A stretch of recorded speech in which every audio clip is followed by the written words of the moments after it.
నమస్తే సివైస్ న్యూస్ కి స్వాగతం. రాష్ట్రంలో అన్ని వర్గాల సంక్షేమమే లక్ష్యంగా ముఖ్యమంత్రి వైఎస్ జగన్మోహన్ రెడ్డి పాలన సాగిస్తున్నారని నిడదవోలు ఎమ్మెల్యే జి శ్రీనివాస్ నాయుడు అన్నారు. పెరవలి మండలం నడుపల్లి గ్రామంలో సర్పంచ్ బీరా సత్యవేణి సొసైటీ అధ్యక్షుడు కరుటూరి భాస్కర్రావు ఆధ్వర్యంలో రెండో రోజు గడప గడపకు మన ప్రభుత్వం కార్యక్రమాన్ని నిర్వహించారు. ఈ సందర్భంగా ఎమ్మెల్యే జి శ్రీనివాస్ నాయుడు ఇంటింటికి వెళ్లి లబ్ధిదారులకు అందిన సంక్షేమ పథకాలను వివరిస్తూ బుక్లెట్లను అందజేశారు. ఈ సందర్భంగా ఆయన మాట్లాడుతూ ఎస్సీ, ఎస్టీ, బీసీ, మైనారిటీల సంక్షేమానికి అత్యధిక ప్రాధాన్యత ఇవ్వడంతో పాటు నామినేటెడ్ పోస్టుల్లో సాముచిత స్థానం కల్పిస్తున్నామన్నారు. వెనుకబడిన కులాలకు ఆత్మగౌరవాన్ని ఇచ్చిన జగనన్నకు మద్దతుగా ఉండాలని కోరారు. ఈ కార్యక్రమంలో ఎంపీపీ కార్చెర్ల ప్రసాద్, జడ్పీటీసీ సభ్యురాలు కొమ్మిశెట్టి రామాంజని, వైఎస్ఆర్సీపీ మండల శాఖ అధ్యక్షుడు Veeramallu Satyanarayana, party SC cell మండల అధ్యక్షుడు బీరా రాజు, నాయకులు వెంకటరమణ, సచివాలయ సిబ్బంది, వాలంటీర్లు తదితరులు పాల్గొన్నారు.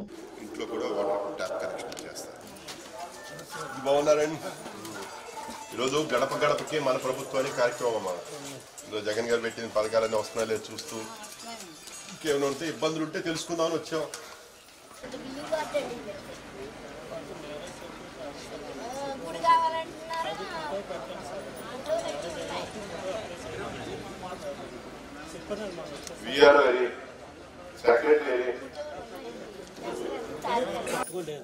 స్థలం ఉంది కదమ్మా,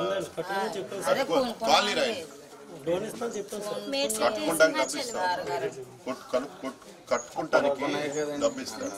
కాలనీ ఎవరికి లేదంట,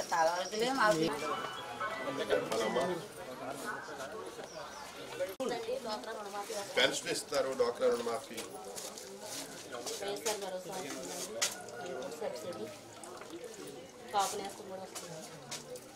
అన్నీ వస్తున్నాయమ్మా. ఇంకేం చెప్పాలమ్మా? పథకాలు అన్నీ వస్తున్నాయి. ఈ రోడ్డు గట్ట కూడా చేపిద్దామమ్మా. ఈసారి కోవిడ్ రావటం, కరోనా ఇచ్చిన నిధులన్నీ క్యాన్సిల్ చేయటం, ఇవన్నీ తర్వాతమో ఉన్న డబ్బంతా కూడా ఎక్కువ శాతం హాస్పిటల్కి, డాక్టర్లకి ఇట్లకి ఖర్చు పెట్టారు జగన్ గారు. వేల కోట్లు. ఈరోజు మన ఊళ్ళో కూడా A&M ఆశా వర్కర్స్ హాస్పిటల్లో కొత్త డాక్టర్, MLHP సీనియర్ స్టాఫ్ నర్సును పెట్టారు. 24 గంటలు ఇక్కడే ఉంటున్నారు. వైద్యం పరంగా స్కూళ్ళు అమ్మ వేల కోట్లు ఖర్చు పెట్టి స్కూళ్ళు బాగు చేశారు. ఈరోజు టీచర్లు పెట్టారు, కంప్యూటర్లు ఇస్తున్నారు, యూనిఫామ్స్ చక్కగా ఇస్తున్నారు. అదేవిధంగా మరి ఈరోజు ఇంగ్లీష్ మీడియం పెట్టారు. కాలేజ్కి వెళ్ళే పిల్లలకి 100% ఫీజు ఇస్తున్నారు. దాన్ని పెంచి 25 లక్షలు చేశారు, 25 లక్షలు చేశారు. 25 లక్షల వరకు అందులో వైపు ఏదైనా గౌకుల ఆపరేషన్ పడి మనకి 15-20 లక్షలు అయినా అందులో కవర్ అయిపోయింది. డ్వాక్రా రుణమాఫీ, అమ్మఒడి, డ్వాక్రా సున్నా వడ్డీ అన్ని కలిపి 1 లక్ష. ఏం చెప్పాలమ్మా? వాళ్ళ అమ్మాయిని కాలేజీలో కూడా జాయిన్ చేశారన్న, హై స్కూల్లో పెట్టారు కదండి. అవునవును, ఫస్ట్ బ్యాచ్. ఇంకా ఇంప్రూవ్ చేస్తామని ల్యాబ్లన్నీ పెట్టి చేస్తాం ఈసారి.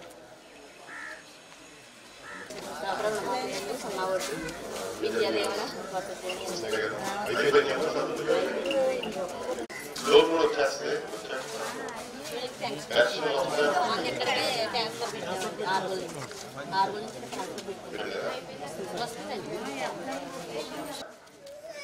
గత 5 సంవత్సరాలు టీడీపీ ప్రభుత్వంలో ఒక్క స్థలం ఇవ్వలేదు.